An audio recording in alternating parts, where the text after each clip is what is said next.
Own Your Creativity, episode 106. Hello, this is Elizabeth Johnston, your story and creativity coach. On today's episode, I'm chatting with Natalie Grignon, investment advisor and author, about the role of story in your business. Natalie shares how she realized she needed to translate the highly technical things she does into language easily understood by potential clients. And one of the best ways to do that, she found, was to share stories, because that is what they remember most. Take a listen. Hello, everybody. Elizabeth Johnston here, your story and creativity coach. I'm super excited today to be talking to Natalie Grignon, and we're here to talk about story and the entrepreneur. But before we dive into that, Natalie, welcome, and please tell us a little bit about what you do and who you serve. Thank you. Hi, everybody. My name is Natalie Grignon. I am an investment advisor. I've been in the financial field for 16 years. But I'm also an author. I wrote a couple of books, and I also have a designation that almost nobody else has in Quebec, which is CDFA, Certified Divorce Financial Analyst. I can help lawyers and couples going through divorce and divorce cases. But as an investment advisor, my biggest passion is financial literacy. What I try to point out with everybody that I meet is that investing in the stock market does not have to be scary. Ooh, that sounds exciting and intriguing. All righty. So we've worked together before, and you've got several books out now. I'm wondering, for you as an investment advisor, working in the corporate world with clients and that sort of thing, what role or importance do you see story taking in your career and in your business?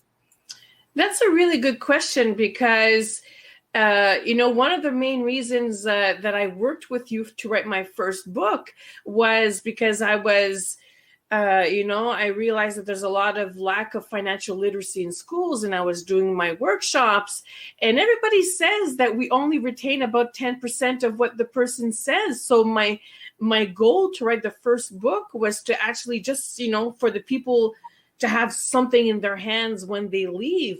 So my first book, it's not stories. It's really just, simple information about budgeting and interest and inflation and investments. But I wanted, the teenagers or whoever came to my workshops to leave with something. But then, I realized that people, they retain numbers, right? I can give them facts and I can give them numbers. But what they retain the most is the stories that I attach to whatever I'm talking about. And I'll give you an example. In my book, I talk about, how at 15, my son thought, he could move out at 18 with a part-time job, going to school and living on his own and having a car. And I was like, buddy, come on. You can't, nowadays, it would be very difficult to live on your own in an apartment at 18 with a part-time job, going to school. The cost of living is, of course it goes up every year, right? So, and then, in the book, I always also discuss that, my son, he would go on not TikTok back then, but Instagram and Facebook, and he would see 20-year-olds driving Lamborghinis. And kids, they think, it's normal to have a Lamborghini by 20, and you just, go on YouTube and Instagram and make money that way. And, I can talk about all day about budgeting and about, saving money as much as possible, spending less, living below your means. But people will remember the stories more than anything else. So they remember the story of my son, right? And if they realize, that's something that they should think about in their life with their budgeting, I'm not sure, but they remember the stories, right? Right. And you have this great story about a woman who reached out to you like a year later or something, and it was the story that she remembered and attached to your name. Can you tell us about that? Yeah. So So I think it was about 2 years ago when I did a conference for International Women's Day. And even that conference, I don't remember how long it was. It was probably 10 minutes, 20 minutes, something. And again, I could talk about, what I do with my expertise of CDFA, and I can talk about it and what I do and technical and whatever, all that analysis. But it was actually, the stories that I talk about, right? Like I was talking about a case where, an ex-husband was declaring a revenue of 25, but in reality he was making much more. And I was telling the story of how, I was found, I found tax evasion even.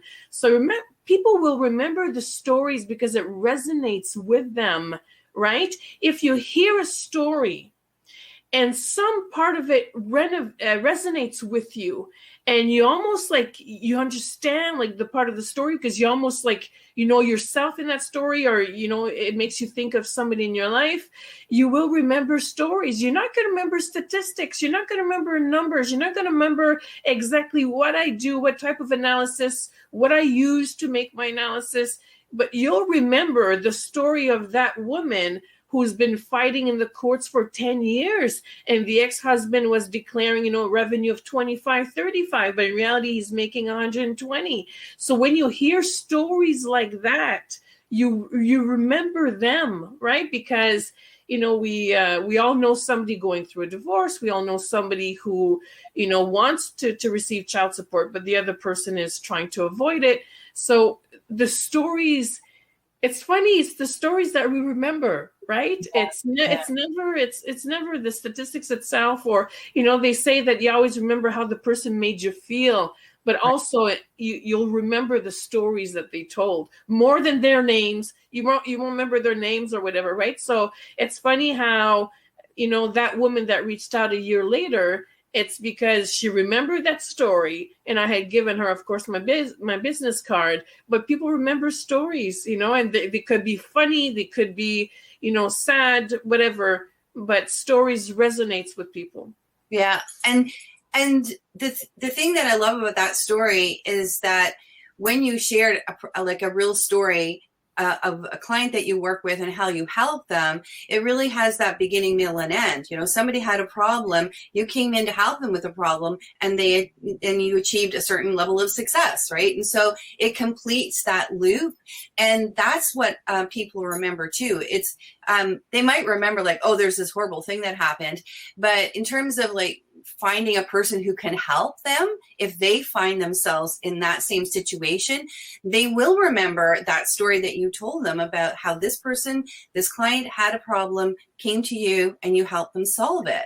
So I think that's the power of the story and the way that it resonates. Do you know what I'm saying? Right. Yeah. And it's funny because when we have clients, even other professionals, right? Like the accountants or the doctors, when we have clients, and yes, it's true, when we meet them, there's a problem and then we take care of it. And then there's the ending. But us professionals, we don't see that as a story, right? Mm-hmm. And it's exactly what you just said. But when, and then somebody might be fearful of approaching a professional because they think that their problems, nobody will understand, or, their problems are unique. Yeah, we each have our own unique circumstances, unique problems.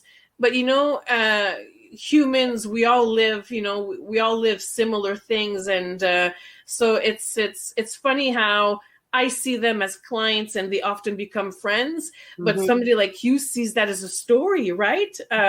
It's true. It is a story. There's a beginning, there's a middle, there's an end. So yeah, there's a story, I guess, in all of us in every situation. So yeah, it's true. Yeah, cool. And so in the process of writing your books, how did that process help you maybe understand what you do in a different way or deeper way? What was the transformation for you in writing those books? Well, so just writing the book itself, I can tell you that could be overwhelming, right? Because when you're not an author, well, you don't consider yourself an author and you want to write your first book. So, of course, meeting with you was a tremendous help because I had all the ideas in my head of what I wanted to put down. And, one session with you, that was it. I was done. I knew exactly how I was going to write my book. And writing that book made me realize that Well, I knew that things had to be simplified to talk to people, right? Because, nobody's ever impressed with an investment advisor who says big words, and they try to seem to tell you to trust them, but they don't really explain things. Nobody's impressed with that anymore, but writing that book confirmed that simplifying things as much as possible, because especially in finance, right? People feel bad or embarrassed when they don't know something about finance, but not everybody has to know everything about finance, right? And it's okay to ask those questions about what's a budget, what's an interest, what's a dividend, what's a mutual fund. Those questions are valid. Those questions, you can have them, as young as 13 or 20 to 40, 50. It doesn't matter what age you are. So even though the title of my book is Wealth 101 for Teenagers, it is actually for everybody. And for me, it was a confirmation that things need to be simplified in finance. But at the same time, it also confirmed that when you have a book and you're sharing stories and it could add credibility to what you're doing. It certainly adds visibility. There's maybe a wow factor. And of course, I didn't do that for that. That was not my main goal. My main goal was to have something written down for people to have. But it confirmed that for me, that having something written down is something that, people can always get back to that. And then if they buy your book and they like it and they learn something, they'll share it.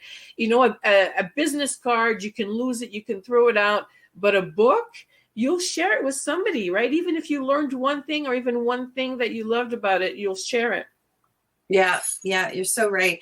So we're just about to wrap up now. Are there any last minute thoughts or something that you'd like to share with our listeners and viewers about the power of story in your business?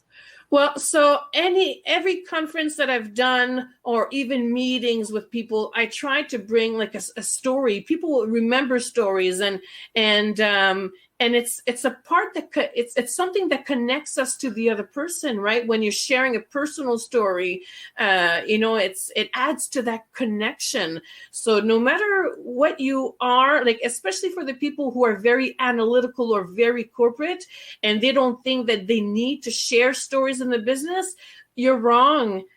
Sharing stories is what connects us to people and, connections and collaborations. That's really the future. So the power of storytelling is amazing. I love that. Stories connect us. That's a great way to wrap up today. Right. Thank you so much, Natalie. It was lovely to speak to you. Thank you. Have a nice weekend. That was my conversation with investment advisor and author Natalie Grignon. In her experience, she's seen firsthand how people remember her not because of the facts and particulars of her qualifications, but because of the stories she shares with her audience. In fact, stories are remembered 22 times more than facts and data. So another compelling reason to use stories in your business. If you're curious about the top 5 reasons your business needs to share more of you through personal story, pick up my free report at bit.ly/story October. All small words, all small letters. Thank you for listening, and until next time, own your creativity.